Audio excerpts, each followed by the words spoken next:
Hi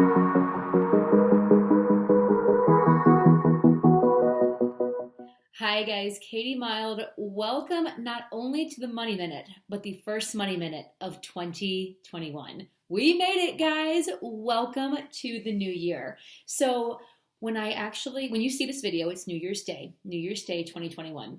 And I actually filmed this video the day before. So, when I'm filming this, it is December 31st, 2020, New Year's Eve. And the beauty of prepping for this video, of writing this, the beauty of really sitting down and figuring out what do I want to say at the end of the year.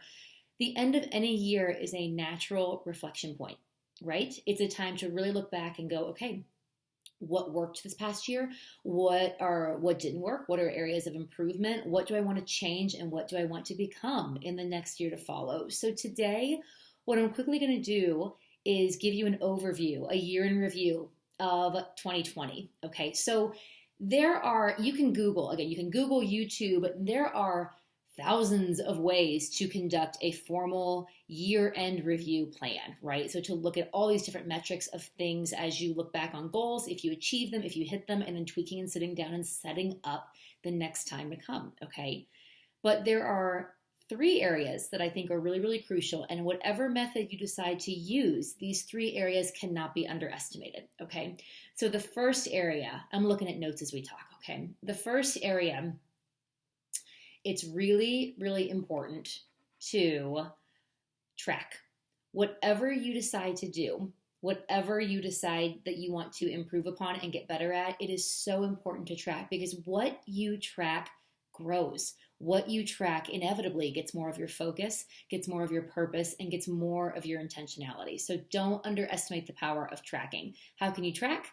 You can use a formal software program. You can use a Google Sheet. You can use pen and paper, right? There are a million different ways to track progress, but whatever you do, track at least monthly, whatever metric you want to do. And we'll get into more of this later. The next thing I would say is remember with any goal setting, with any vision setting exercise, you can start anytime. New Year's or a birthday or the fall. Some people like to reset every September. Whatever time frame, here's the reality. There's no magical time, okay? So if you feel like, oh my gosh, it's New Year's Day and I haven't set my New Year's goals, that's okay. Sit down then and do it. If you don't have time to do it or if you don't get to it till February, that's kind of okay too. Here's the thing. There's no magic in New Year's Eve and New Year's Day. There's no magic in a birthday milestone. There's no magic in the fall, okay? The magic is the moment that you as a person decide, okay, this is it. This year, I'm going to turn around my finances. This year, I'm going to lose weight. This year, I'm going to overhaul how I parent.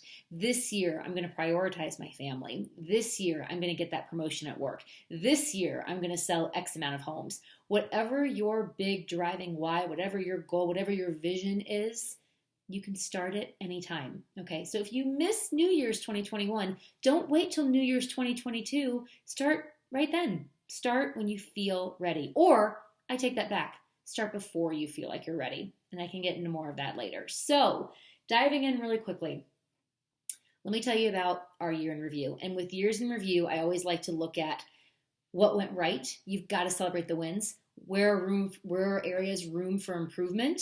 How can you reset? And then don't forget to celebrate the things that went right. So, the Mild family. 2020, as we all know, and it cannot be underestimated or ignored, and I would never want to do that. 2020 was a hell of a year for our economy, with the pandemic, with all the stuff going on. We don't even need to recap it, okay? 2020 was what we all went through. We all experienced it and felt it in our own way. 2020 for the Mild family was actually pretty amazing in a lot of ways. We set some aggressive goals. We met a lot of them. And Andy and I learned a lot about ourselves and our daughter and our family dynamic this year. Okay, so 2020 for the Milds was a banner year. A lot of wonderful things actually happened. So, a few things that we're celebrating in our house. We're celebrating my husband's amazing job at work. He works for a tech company. He's thriving there. He's doing really well. He got 2 shout outs this year, one from a peer, one from a senior leader well up in his organization, for his performance. This is incredible. He gets to work with creative, smart, brilliant, exciting, dynamic people every day. And I see these incredible qualities in my husband coming out. He is thriving, and I am so, so proud of him and so happy for him because it feels like he has found his groove professionally, and it's awesome, and I love it. So we celebrate Andy for that this year. So proud of him. On my front this year, I left a very stable job, a job that I really enjoyed, and I still keep in touch with the amazing people I worked with at my job. But I left a very stable, predictable job, once again, to start my own journey back into small business entrepreneurship. And here's the thing, I've done it before. Every single time you do it, there are butterflies, there are nerves, there are what ifs, and you just have to decide and trust yourself and do it. I did it again this year, and I'm so excited because my business is growing. I'm taking on more clients, both one-on-one clients and corporate accounts, and it's an exciting place to be. I believe in helping independent contractors and small business owners get better with their money because your money is an incredible tool that powers everything else. It powers your legacy. So I love my work. I love what I do. That has been a huge, huge win for the Mild family this year. What are some other ones? This year, I lost 22 pounds. I lost weight that I have not been able to get off my body for years. This was the year where it finally happened and is happening. I feel at peace with food. I feel at peace with my body and with workout routines. I feel fabulous. I feel great. That was a huge, huge thing for me. I also got back into running. I used to run marathons, and then I went cold turkey on running when I got pregnant a few years ago. And this is the year that I finally started easing back into running, and I found a different type of joy in it that cannot be underestimated. It's been so fun. What else have we done? We moved into a new home that makes way more sense for our family.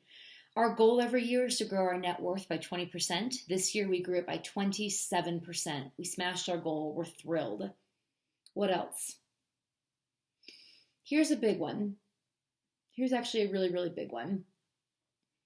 With the pandemic, with a lot of chaos and uncertainty and everything going on, we did manage to find and keep a sense of order and structure for ourselves and for our daughter. We both continued to work from home through all of this. We're very fortunate that we could work from home, and we created a great routine where we both, Andy and I, had time to find some peace, find some balance, and work on our own goals, even while being cooped up a lot of times in our house. So that's a win.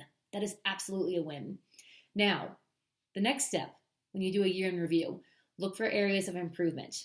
So for one of ours, it's a no-brainer. This year, our goal is to once again grow our net worth by another 20%. We'll see how we do.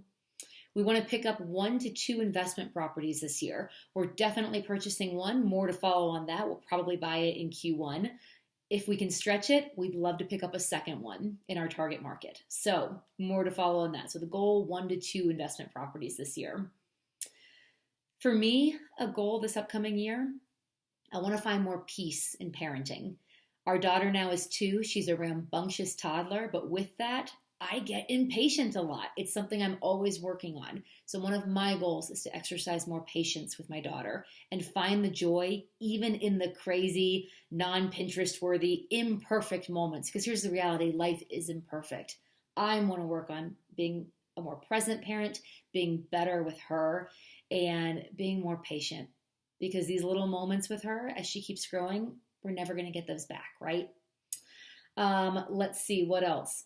Andy and I both want to continue to find and create more intentionality around what we do, whether it's work, whether it's each other, whether it's our daughter. In whatever we're doing, we want to be more intentional and make sure that we're not just saying yes to things just to say yes, that we are saying yes to things that bring us joy and passion and help us grow with our vision, and then within our vision, our goals. So the last thing I'll talk about really quickly, what's the difference between vision and goals? Vision is the overarching purpose, the overarching meaning. You hear me talk all the time about finding your driving why. Often your driving why is tied in with your vision. Your vision is the overarching theme of where you want your life to go. And then within that, you set goals. The goals are the wickets, the milestones, the check-in points, the KPIs, the things that tell you, yes, we're on track, or nope, maybe not. Let's adjust course. So our vision is continuing to build rock solid, unshakable legacy, right? A financial legacy for our home. And then also creating an incredible, warm, peaceful, thriving environment for our daughter to grow up in and learn in and thrive in. That's our vision. Within that, we have a number of different goals. I won't go into them in that video, but your goals support and fill in your overall vision and where you want your life to go. Okay? So, those were some of the high level things. 2020, yes, quite the year, but it wasn't all doom and gloom. The Mild family actually did really, really well this year, and we also identified incredible ways that we want to build upon, improve, and grow in 2021. So, again, when you see this video, it's New Year's Day. It's not too late to set goals and to figure out, what is my vision? What's my vision for 2021? What do I want to be different? What do I want to improve upon? Remember, you can start anytime. It does not have to be some magical big milestone day. You can start anytime to completely turning around, setting up your vision, and then continuing on building your life of legacy. So tell me in the comments below, did you set New Year's resolutions? And you know what? I don't even like to call them resolutions. Did you set goals? Did you set a vision for your 2021? And if so, tell me more about it in the comments below. I'd love to hear what you are working on. And here's the thing, friends. If you have money goals you want to reach this year, if you feel like you can do better, if you feel like you make great money but you don't know where it goes, if you resolved to turn around your relationship with money this year, reach out. Let's talk. I'm sure there's a way that I can help you achieve whatever it is that you're going after. In the meantime, hit the bell to subscribe to my channel. Tell me in the comments what you're doing and what you want your 2021 to look like. And friends, have a wonderful New Year's holiday. Let's get after it.